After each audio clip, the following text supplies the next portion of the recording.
Hey, what is going on, Fan Clan? Welcome back to the channel. My name is Danny Phantom.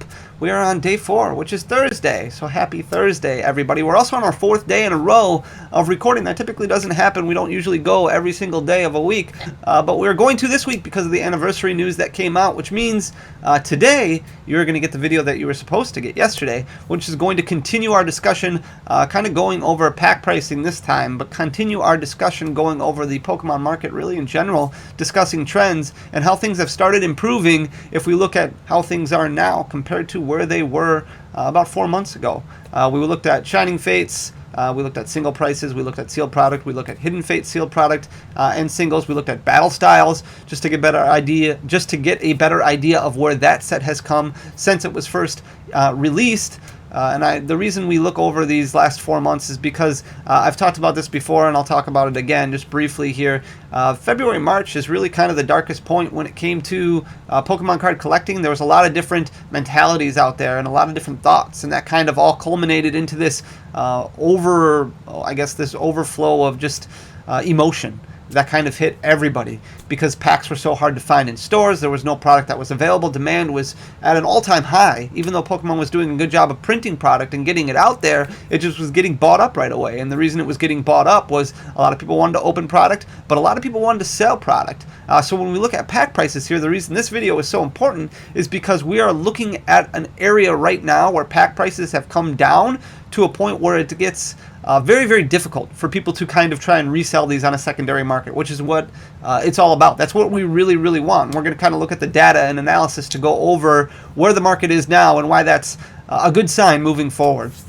This channel for a long time has focused on opening up your own business, whether it be a brick and mortar store or whether it be something that you do online, and we're going to dive a little bit more in depth into that over the next several weeks, kind of as things start getting a little bit back to normal. But the whole ideology behind it all was doing things the right way, doing things the ethical way, going out, getting a wholesaler's permit, getting your distributor's license, working with different distributors. And I know there was a wrench that was thrown into the plan with a lot of distributors not accepting new applications due to the high demand involving Pokemon. So they really only were working with brick and mortar stores. They wanted companies that were going to be around for a long time, and it was very difficult. There were a lot of success stories that I did hear from people who were able to go out and they were able to find licensing working with distributors, but it was few and far between. A lot of different circumstances kind of had to fall into the right place at the right time.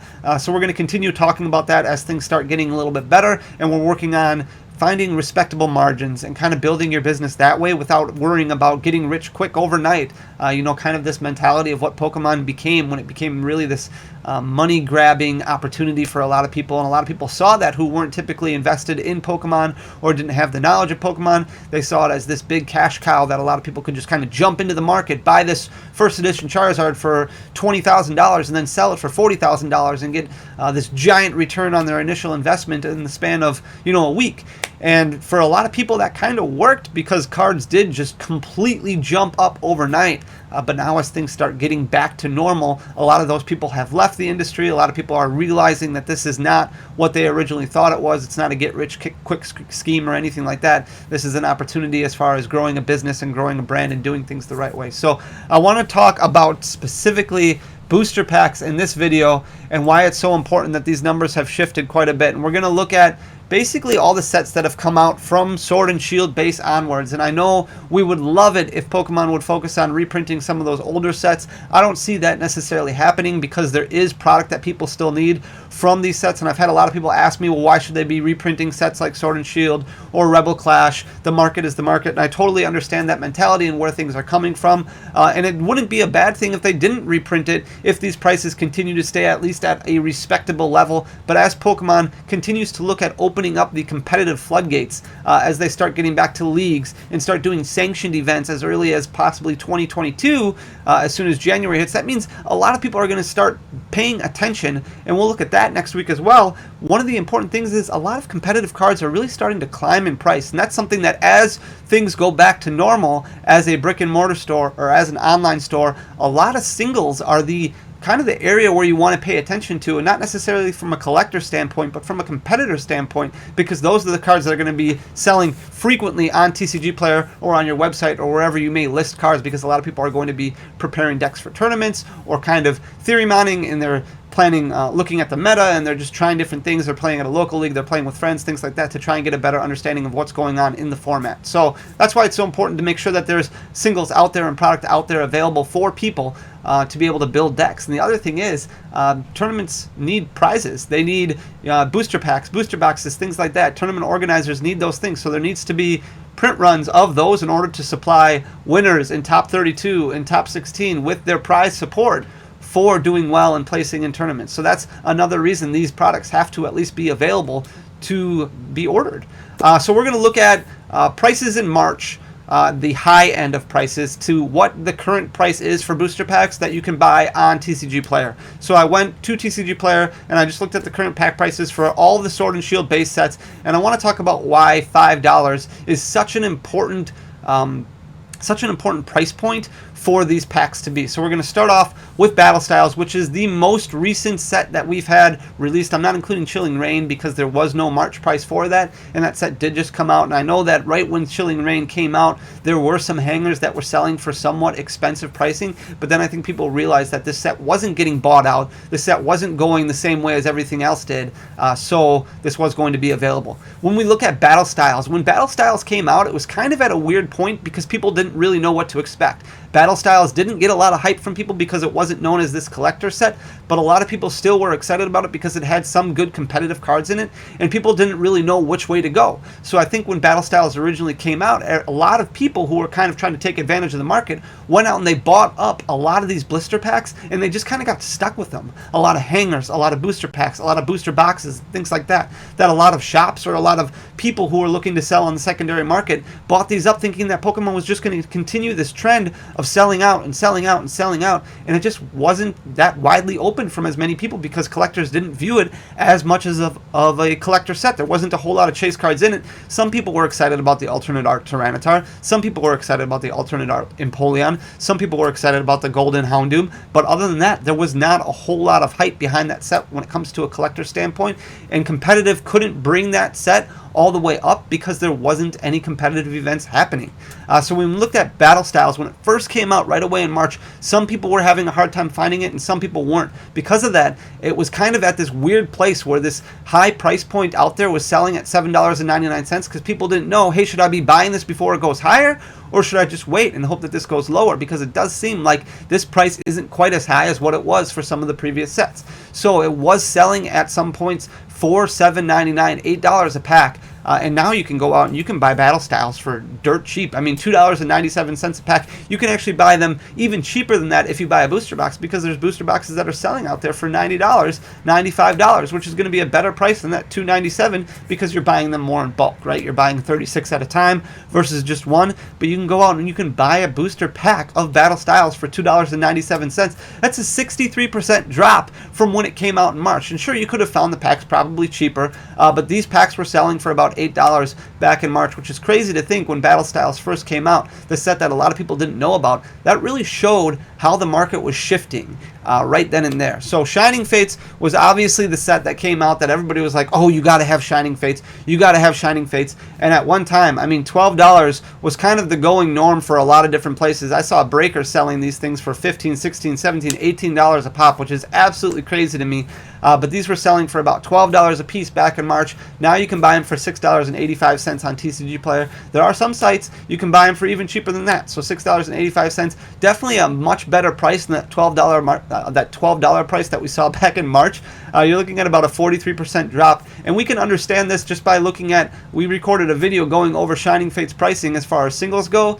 There's a lot that you can pull from that set, but there's not a whole lot as far as expensive pulls or collectible cards outside of that Charizard. And even that Charizard has dropped dramatically from when it first came out. Vivid Voltage, the set that's been reprinted a couple times already, in March, there were hangers that were selling, booster packs that were selling for $12 a piece, $11.99. This was a main series set that was just underprinted to meet demand, and because it only had this one-and-done print run, or this one-and-done thought mentality behind its print run, because demand was so high for Pokemon at the time, it was selling in March for $11.99. People didn't know that it was going to get reprinted again, that there was going to be more booster boxes that came out. And this large reprint that we had just a couple weeks ago, they didn't really really give us any fair warning about that. It ended up saying, hey, distributors were like, hey, this in a couple weeks, apparently Vivid Voltage is going to have a large reprint. And then it just kind of happened, which was great. And the price has dropped all the way down to where you can buy a booster pack for $3.89. That is a 67.5% decrease from where it was back in March when people were paying $12 a pack. That's a huge, huge drop. When we look at Darkness Ablaze is another set that people were like, is this going to get reprinted? Is this not going to get reprinted? And still now, we haven't heard any confirmation about reprints happening for Darkness Ablaze. There's not a whole lot in the set that's super exciting. We've looked over numbers for Darkness Ablaze before as far as what you can pull out of that set and how it compares to the pack price. When we recorded a video back in February or March, it was right around this price, but they were selling for $9.43 back in March. Now it's down to about $5.24. A much better level, not quite the MSRP level that we're hoping for, but a 44.43% drop is what that's an excellent drop compared to where things originally were. Champion's Path. Now this is kind of a weird product because Champion's Path came out in August, and a lot of hype started out with Champion's Path because people were really starting to get back into the game. Back in March, you could find Champion's Path products, booster packs for about $10 a piece, which is kind of the equivalent of what the ETBs are selling for right now. You can buy Champion's Path Elite Trainer boxes. They're typically falling around $90 to $100. It went through multiple print waves all the way up through December, where it ended up having, I think, 4 different print runs for that Elite Trainer box, much more available than what a lot of people were originally expecting. And these Hatterene and Double boxes continue to come out in stores all the time, making Champion's Path at least somewhat available for people. Now, because of that, because of the amount of Champion's Path product that continues to circulate even now, almost a year after the set has come out, the price has dropped quite a bit down to $7.80, which is a 22% decrease from March, kind of when Pokemon was like at its worst state, in my opinion. That's my own opinion. I just think back in February, March, there was a lot of division going on in the community, and a lot of people who were kind of using these different mentalities of trying to buy product to flip on the secondary market, and they were buying product at MSRP pricing to sell for double MSRP. So it's a great point that we're at now. That product is starting to become a little bit more available, and some of that attention is off these high pack prices, and it's coming back down to at least somewhat more respectable levels. Rebel Clash, these were selling for about $8 back in March. This set hasn't been reprinted. Same thing with Sword and Shield base. I don't know if they're going to go back to these or not, but with rotation happening next month, where they're really going to start focusing on Sword and Shield base onward, Rebel Clash has fallen from $8 back in March to about $5. It's kind of the same thing where you do see these random blisters and hangers that pop up every once in a while, but it's not getting reprinted from a booster box standpoint. So I don't know if we'll see any more waves of that, but it's nice that they're kind of filling store shelves and filling these marketing companies with opportunities to at least get some of these products, whether they're getting the 144 count cases of the hangers or they're getting 3-pack blisters or whatever the case may be. So it's fallen down to $5 a piece, which is a 37.5% drop. Sword and Shield base has dropped from $7 down to $5, which isn't a huge drop. It's only about 28.5%, but that's still a decent drop. And I'm going to talk to you now about why $5 is an important pack price to get to, and that's really where we want these products to get to, because I think that kind of signifies things getting better. And I know it's still above MSRP, and it's not the price point that we're looking for, but the reason that I think $5 is so important is because when you go to a store, whether it be Walmart or Target or Best Buy or wherever the case may be, your MSRP for a pack price is going to be $4.18. That means if you go into Target right now and you find Darkness Ablaze hangers or you find Battle Styles hangers, they're going to be selling at $4.18. You can't be like, hey, Troll and Toad is only selling this for $2.97. Can you bring the price down to $2.97? They're going to be at $4.18. Whether it's a set that nobody wants like Battle Styles right now, or whether it's a set that everybody wants like Vivid Voltage, they're going to be $4.18.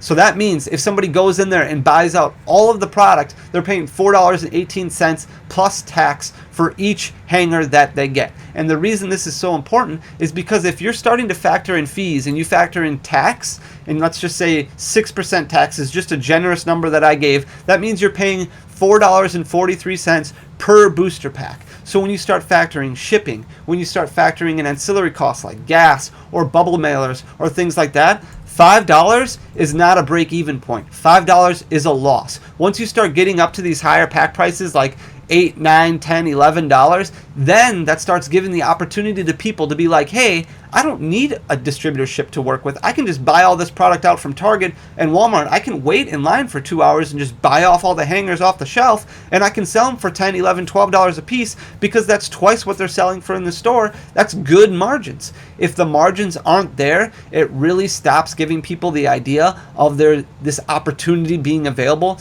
to make a quick dollar. And I think that's a huge, huge point. We've talked a lot on this channel about going out, doing things the right way, getting a licensing, working with distributors, and I know that's not easy to do, but the good thing is that when pack prices start coming down to a level that gets rid of this idea of I can go clear out shelves and sell them that way, I think that's a huge, huge thing to look at, because that's like retail arbitrage, right? Where you're going in and you're buying out a product and then selling it online because you were able to get it and nobody else was able to get it, and you want to get basically what it's worth. So by saying, hey, these products are only selling for $5.50, that opportunity isn't there, that margin isn't there, and a lot of people, it starts to deter them away from going to those specific products. So if we can continue seeing those pack prices come down, or at least staying and hovering around that $5 price point, I think that's a huge, huge win for the Pokemon community. It'd be nice if it continued with a lot of additional products as well. You can see it already with a lot of collection boxes. They're not able to be flipped or anything like that. It'll be great to see how Evolving Skies does, and I think it's going to be in the same boat as long as people are patient, just like Battle Styles, just like Chilling Reign, where if you're not buying these packs for $8, $9 on the secondary market, and you're kind of waiting and seeing that this is available for $4 or $5 in stores, it's really going to help the market get back to where it needs to be.